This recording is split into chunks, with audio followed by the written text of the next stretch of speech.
Bismillahirrahmanirrahim. Assalamualaikum warahmatullahi wabarakatuh. Innal hamdalillah nahmaduhu wa nasta'inuhu wa nastaghfiruh wa na'udzu billahi min syururi anfusina wa min sayyiati a'malina. May yahdihillahu fala mudhillalah wa may yudlil fala hadiyalah. Asyhadu an la ilaha illallah wahdahu la syarikalah wa asyhadu anna Muhammadan abduhu wa rasuluh. Allahumma shalli wa sallim ala sayyidina Muhammadin wa ala alihi wa ashabihi ajmain, amma ba'd. Allahumma 'allimna bima yanfa'una wa anfa'na bima 'allamtana wa hasbunallahu wa ni'mal wakil, ni'mal maula wa ni'man nasir, wa la haula wa la quwata illa billahil aliyil azim. Alhamdulillah sahabat El Haramain Wisata yang kami muliakan, alhamdulillah kita bersyukur pada Allah pada kesempatan kali ini kita kembali bersua dan bermuajahah di agenda rutin yaitu kajian kitab Riyadhus Shalihin. Mudah-mudahan kita semua hamba-hamba Allah yang soleh dan solehah senantiasa dicurahkan rahmat dan hidayah dari Allah Subhanahu wa taala. Amin ya rabbal alamin. Sahabat Al-Haramain Wisata yang kami muliakan, alhamdulillah pada kesempatan kali ini kita telah sampai pada bab al-ashir, bab ke-10 dari pembahasan kitab Riyadhus Shalihin, yaitu pada judul Al-Mubadarah bil Khairat, yaitu bersegera kepada kebaikan dan menganjurkan orang untuk senantiasa berbuat kebaikan. Satu hal yang pasti bahwasanya dunia ini akan kita tinggalkan semuanya. Kita semua akan berangkat, kita semua akan pergi, dan kita semua akan meninggalkan dunia ini.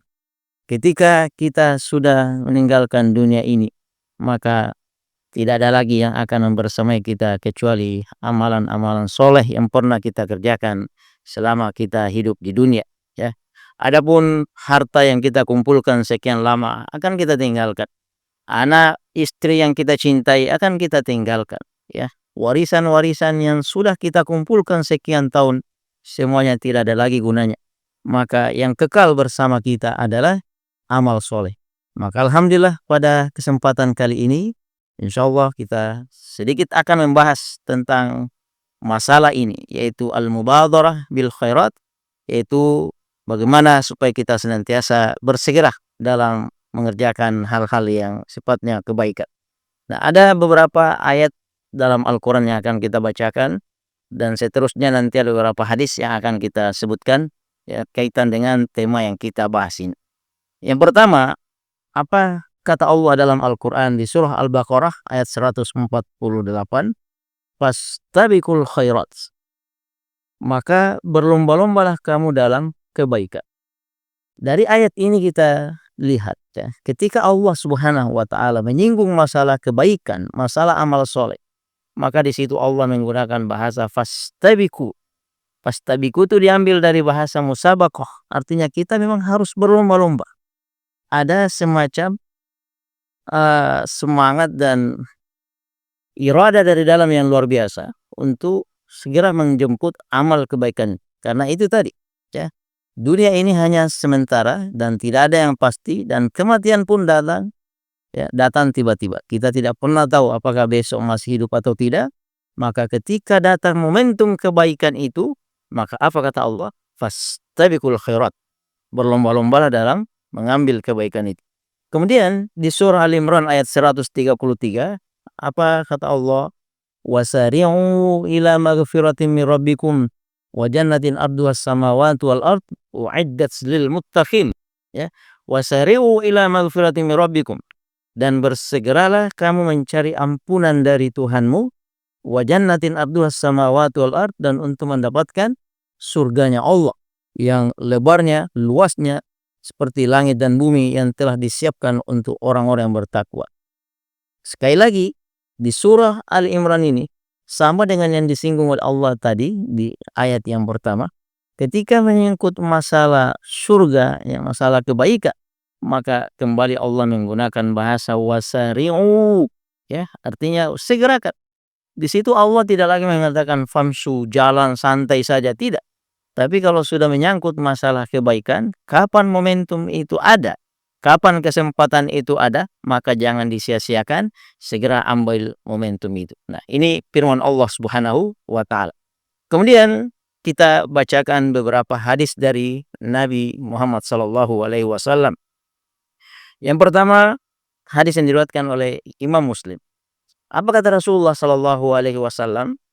Badiru bil amal as-salihah, fasatakunu fitanun ka qita'il lailil muslimi yusbihu ar-rajulu mu'minan wa yumsi kafira wa yumsi mu'minan wa yusbihu kafira yabi'u dinahu bi'aradin minad dunya. Hadis rawahu Muslim.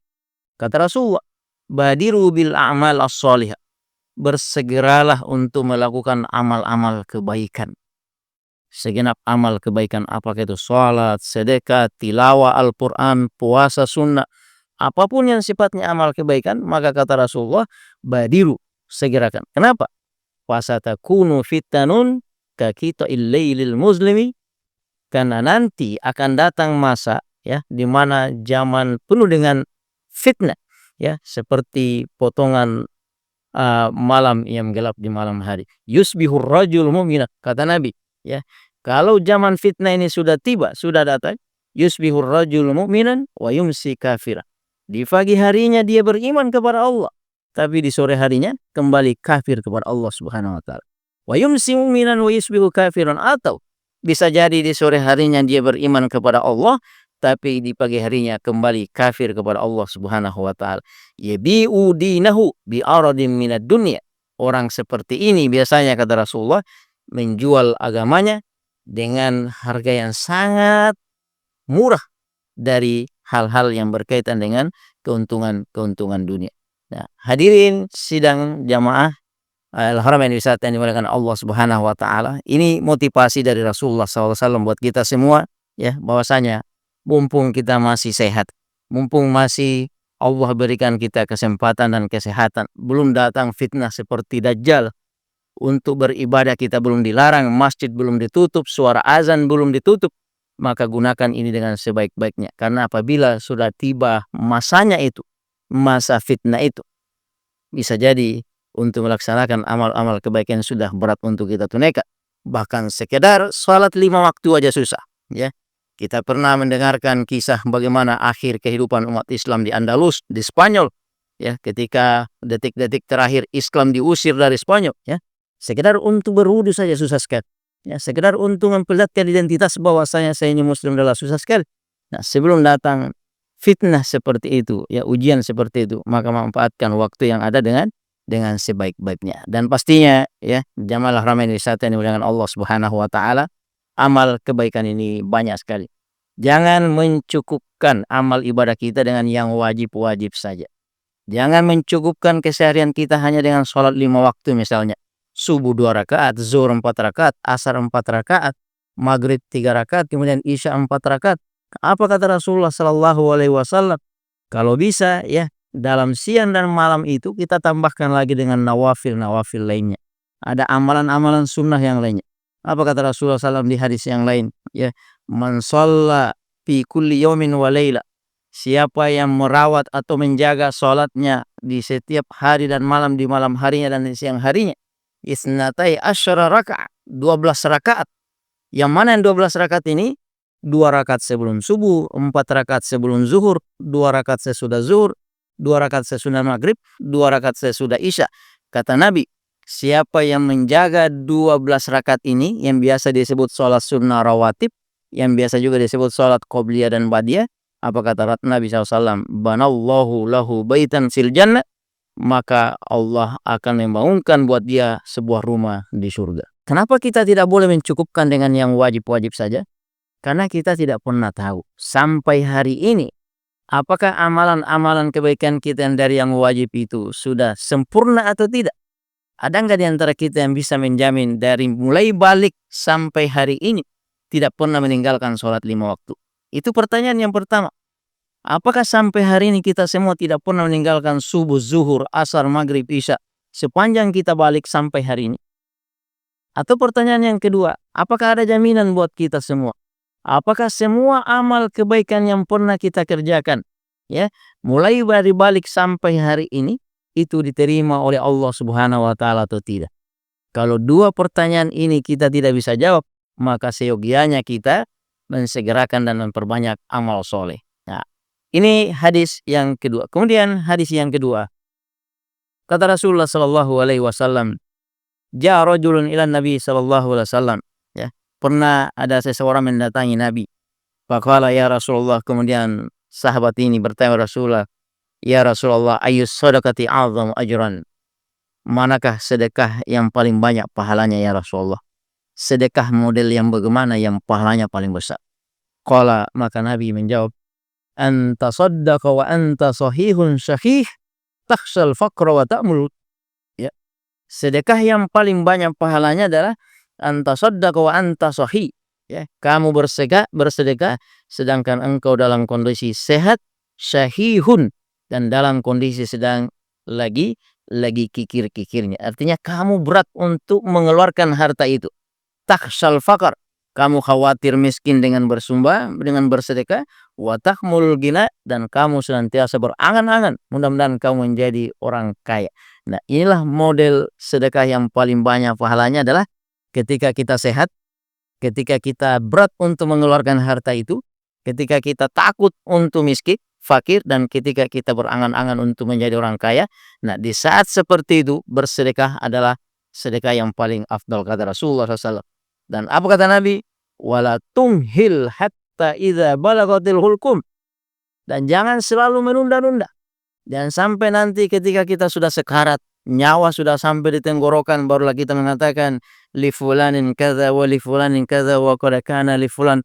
Ini hartaku untuk si fulan dan ini untuk si fulan. Kalau sudah datang masa itu maka tidak ada lagi gunanya amal soleh seperti itu.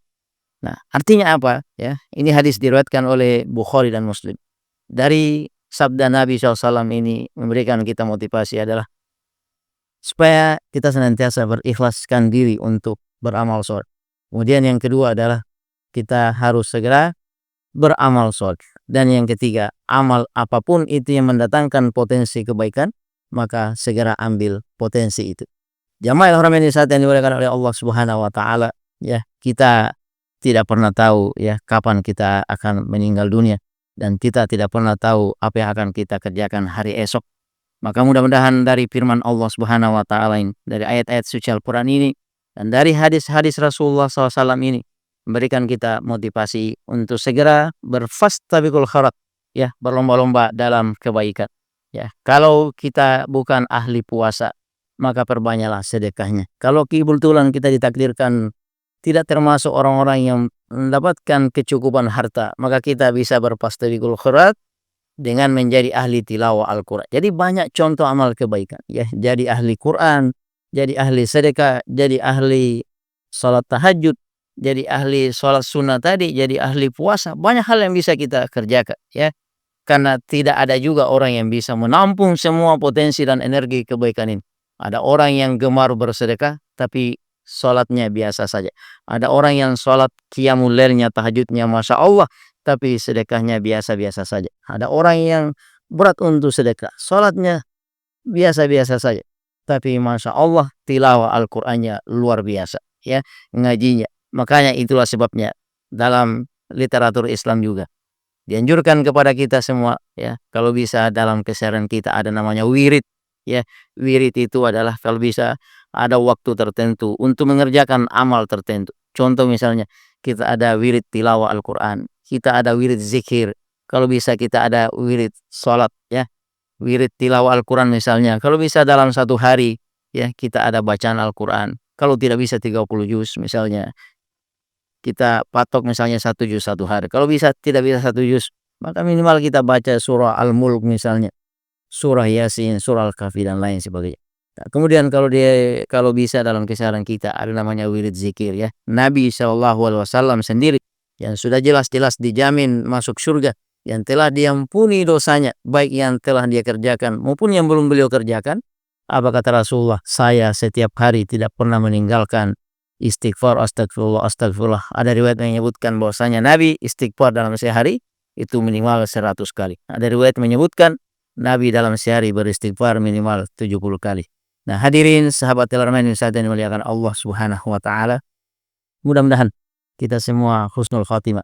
Mudah-mudahan kita semua menutup akhir hidup ini dengan amal soleh. Mudah-mudahan di sisa-sisa usia yang telah Allah berikan kita ini, kita senantiasa berfastabiqul khairat, berlomba-lomba dalam kebaikan ya, dan jangan pernah berhitung dengan Allah Subhanahu wa taala, dan jangan memberikan sisa-sisa waktu kepada Allah Subhanahu wa taala. Kalau bisa ya, kalau bisa waktu kita, tenaga kita semuanya untuk Allah Subhanahu wa taala. Itulah sebabnya salah satu rahasia juga kenapa di kalimat azan itu dimulai dengan lafaz Allahu Akbar, Allahu Akbar. Kenapa ada takbir di situ? Filosofinya adalah bahwasanya tidak ada urusan yang lebih besar kecuali urusan Allah Subhanahu wa taala. Siapa yang menjaga hak-hak Allah Subhanahu wa taala, maka Allah akan menjaga hak-hak kita juga. Demikian yang bisa kita bahas pada kesempatan kali ini. Mudah-mudahan kita senantiasa mendapatkan hidayah dan inayah Allah Subhanahu wa taala. Barakallahu fikum. Assalamualaikum warahmatullahi wabarakatuh.